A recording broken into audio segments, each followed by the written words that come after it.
സംസ്ഥാനത്ത് അതിതീവ്ര മഴ മുന്നറിയിപ്പ് നൽകി കേന്ദ്ര കാലാവസ്ഥാ വകുപ്പ്. എറണാകുളം, ഇടുക്കി, തൃശൂർ ജില്ലകളിൽ ഇന്ന് റെഡ് അലർട്ടാണ്. വ്യാഴാഴ്ച വരെ കേരള തീരത്ത് മത്സ്യബന്ധനത്തിന് വിലക്കേർപ്പെടുത്തിയിട്ടുണ്ട്. ഇടുക്കിയിൽ രാവിലെ ആരംഭിച്ച മഴ ഇപ്പോഴും തുടരുകയാണ്. പാലക്കാട് ജില്ലയുടെ മലയോര മേഖലകളിൽ കനത്ത മഴ പെയ്തു. തമിഴ്നാടിനും കേരളത്തിനുമിടയിൽ രൂപം കൊണ്ട ചക്രവാത ചുഴിയാണ് മഴ ശക്തമാകാൻ കാരണം. മഴയ്ക്കൊപ്പം 60 കിലോമീറ്റർ വേഗതയിൽ കാറ്റ് വീശാനും സാധ്യതയുണ്ട്. മലയോര മേഖലയിലും തീരപ്രദേശത്തും ജാഗ്രതാ നിർദ്ദേശം നൽകിയിട്ടുണ്ട്. ഉയർന്ന തിരമാലയ്ക്കും കടലാക്രമണത്തിനും സാധ്യതയുള്ളതിനാൽ 7 വരെ കേരള തീരത്ത് മത്സ്യബന്ധനത്തിന് വിലക്കേർപ്പെടുത്തിയിട്ടുണ്ട്.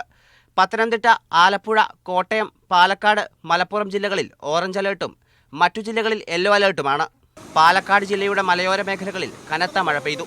മണ്ണാർക്കാട്, അലനെല്ലൂർ മേഖലയിലെ പുഴകൾ കരകവിഞ്ഞൊഴുകി. അലനെല്ലൂർ എടത്തനാട്ടുകര റൂട്ടിലെ കണ്ണംകുണ്ട് പാലത്തിൽ വെള്ളം കയറി. തെങ്കര കാഞ്ഞിരം റോഡിൽ കോൽപ്പാടം ക്രോസ് വേക്ക് മുകളിലൂടെ വെള്ളമൊഴുകി. ശക്തമായ മഴയിൽ ഷൊർണൂർ ഇറിഗേഷൻ ഓഫീസിനകത്ത് വെള്ളം കയറി.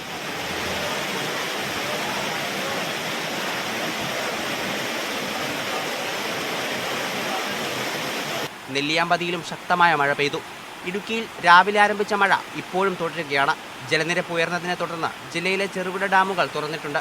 മലങ്കര, ലോവർ പെരിയാർ, കല്ലാർകുട്ടി, പൊന്മുടി, മാട്ടുപ്പെട്ടി ഡാമുകളാണ് തുറന്നിട്ടുള്ളത്. വിവിധ ബ്യൂറോകൾക്കൊപ്പം ന്യൂസ് ഡെസ്ക്, മീഡിയ 1.